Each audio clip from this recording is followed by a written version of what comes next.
Welcome to the So You Missed Church podcast. We are happy to have you here with us today. Happy Monday to you. This is Clint Daly, and I am hoping that if you missed church this week, maybe you couldn't go, maybe you just didn't go, maybe you didn't even miss it that much. We are hoping that we can help you get your week started in a positive way.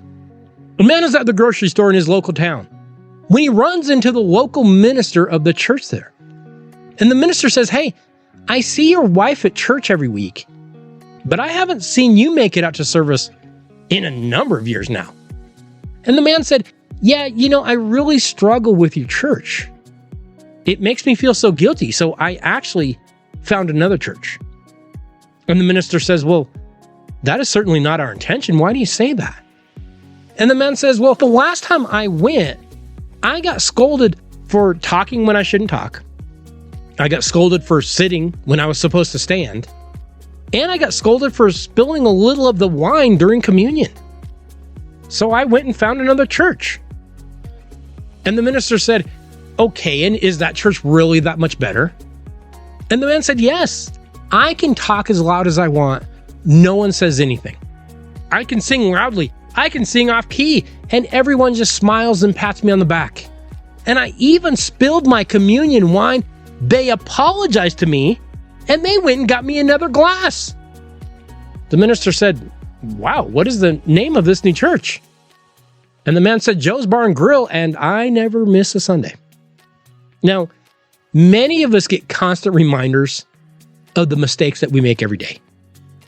Whether it is at church, or maybe at our jobs, or maybe at school, or many times in our relationships, we are constantly reminded of the mistakes that we make, right?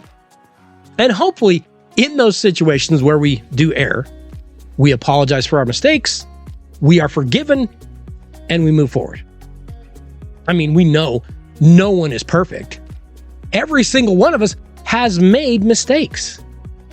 But today I want to discuss a different aspect of making mistakes. Because many times, the person that we have wronged will forgive us, and yet who holds on to that guilt and that shame? We do. Today, I want to talk about forgiving ourselves. Because if you would like to remain in bondage, if you would like to carry a burden, if you would like to be imprisoned, simply hold on to that guilt for the past wrongs that you've committed. Hey, believe me, I get it. We all do it. But here is my warning to you. By not forgiving yourself, you are living in constant bondage to those past sins. And that is not the way that any of us can live our best possible lives. Now, I realize as you hear these words, you might already be scrambling to defend holding on to those burdens. You might be thinking, "Well, Clint, it just isn't that easy. There were other people involved. Or what I did was just too heinous to forgive myself for," and I understand. But you must also remember that you can't rewrite that past. And that holding on to that guilt and not forgiving yourself isn't going to change anything. We go today to Paul's book to the church at Philippi. And in chapter 3, he lays out this roadmap for us to follow. Here's what he says. "Brothers and sisters, I do not consider myself yet to have taken hold of it, but one thing I do, forgetting what is behind and straining toward what is ahead, I press on toward the goal to win the prize for which God has called me heavenward in Christ Jesus." Now, you may hear that and think, "Yeah, that's adorable." But I mean, really, what Paul was dealing with and what I'm dealing with, those are two very different things.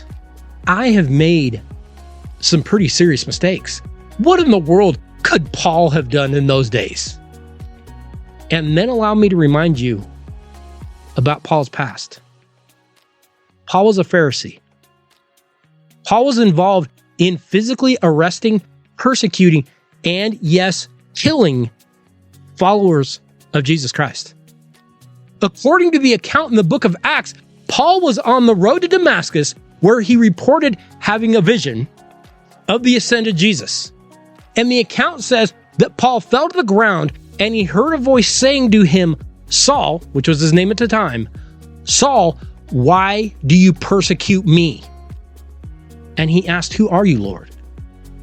And the reply came, I am Jesus, whom you are persecuting.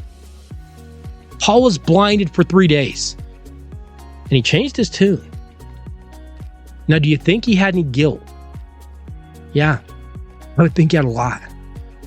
And he says that he has to press on toward the goal, that he can't live in the past. So much of our inability to forgive ourselves goes back to what we talked about here on the podcast previously. We might deny it, but many of us still view God as the old guy wearing the white in the sky that is keeping that list of good and bad on each of us. But here is the bottom line. If you have accepted that payment Jesus made by dying for you, then those sins we have committed have been completely forgiven. Romans chapter 8 says there is no condemnation to those who are in Christ. God has forgiven us. The price has been paid. You have been forgiven, but now we must forgive ourselves. And I know we say forgive and forget, but we talked about this before too. We forgive, we move past it, but we don't forget. We remember. Because by remembering, we try to avoid making those same mistakes in the future. But we must forgive ourselves, and we must press forward. Hey, remember, you can always contact us at youmisschurch@gmail.com. Feel free to reach out to us. We would love to hear what you have to say. You can follow us on Facebook or X at YouMissChurch. You can subscribe to the podcast pretty much anywhere podcasts are hosted, or you can just subscribe to us over on YouTube. We would love it if you're able to share the podcast with someone that you know. Hey, I wish you all a very happy Monday, and I hope that you have a great week.